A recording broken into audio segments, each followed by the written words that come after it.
Welcome back to the Deep Dive. Today we're going to jump into some pretty surprising stuff. We're talking about some court documents that have surfaced, some testimony that really reveals how Chinese investors have apparently gotten stakes in Elon Musk's SpaceX. Yeah, Kind of unexpected, right? definitely surprising, especially given SpaceX's role, as a U.S. defense contractor. Right, exactly. And the source here is, well, kind of fascinating, right? It comes from a corporate dispute in Delaware, of all places, that seemingly had nothing to do with this. Huh. But testimony from SpaceX's CFO, a guy named Iqbaljit Kalan, has kind of opened up this whole can of worms about investment practices that, frankly, nobody really knew about.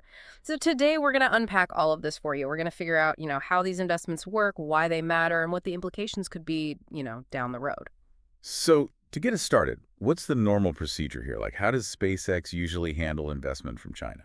Well, generally speaking, they try to avoid direct investment from China. Makes sense. Right.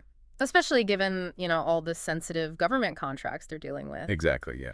But here's where it gets really interesting. So Kalan's testimony suggests that SpaceX is totally fine with Chinese investors coming in indirectly. Indirectly, yeah. Yeah. They do this through offshore entities, think like Cayman Islands, British Virgin Islands, those places. Yeah. These are jurisdictions that are kind of, known for making it tough to figure out who the investors really are. Oh, okay. So kind of hiding it a bit. In a way, yeah. And get this, Kalan himself was involved in setting these things up. Like, he literally admits to channeling Chinese money through these Caribbean intermediaries multiple times. Wow. And remember, this Kalan guy, he's got a long history with SpaceX leadership. Plus, he's a pretty major shareholder himself. So he's not just some random guy. No, not at all. So wasn't there a specific case in 2021 that caused some issues internally? Yeah, there was this whole thing where a Chinese firm tried to invest like $50 million, and it caused a bunch of internal red flags, and ultimately that deal fell apart. And what's really interesting is that in the CFO's testimony, he talks about how SpaceX was really worried that if this news got out, if the media caught wind of it, it could really jeopardize their government contracts. Yeah. We're talking big money here, including super sensitive stuff like projects involving spy satellites. Yeah, super sensitive. And they were also worried about getting more scrutiny from U.S. national security regulators. Those guys have the power to just block any foreign investment that they think is a threat. Makes you wonder how many of these kind of indirect investments are happening under the radar, right? Right, and in other sectors too, not just space. Absolutely.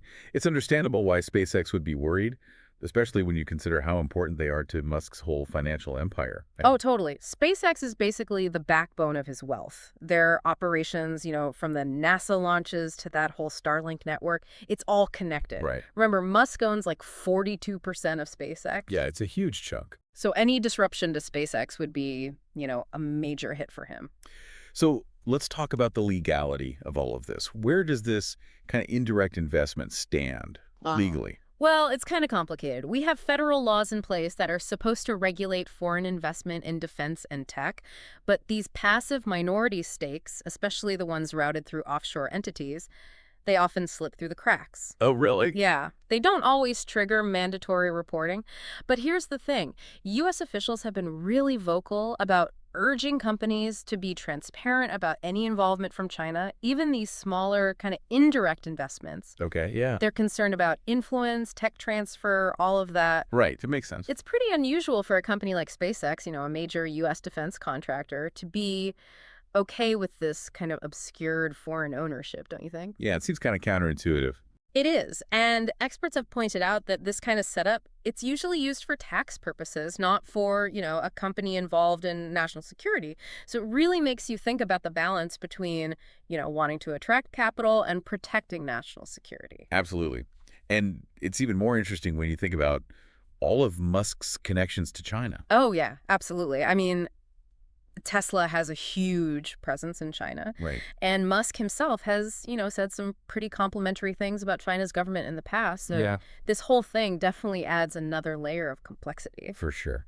And now with Musk advising the Trump administration, it adds a whole new political angle to the story. Exactly. So the question now is, will any action be taken? Right. Will President Trump, given his relationship with Musk and these national security concerns, do anything about these revelations? That's a good question. It is. So to sum it all up, it seems like SpaceX has allowed Chinese investment through these kind of shady offshore channels, despite being a U.S. defense contractor. Right. And that definitely raises some major questions about transparency and, potential influence. It does. And this whole situation really brings up a bigger question that I think everyone listening should consider. What does this tell us about how international investment is changing, especially when it comes to strategically important industries? Right. And how can we balance the need for economic growth with, the critical importance of national security? Especially in this new landscape where things are so complex and interconnected. It's a tough question, but it's one we need to start grappling with. For sure. Something to think about. Mm. Well, that's all the time we have for today's deep dive. Thanks for listening, and we'll see you next time.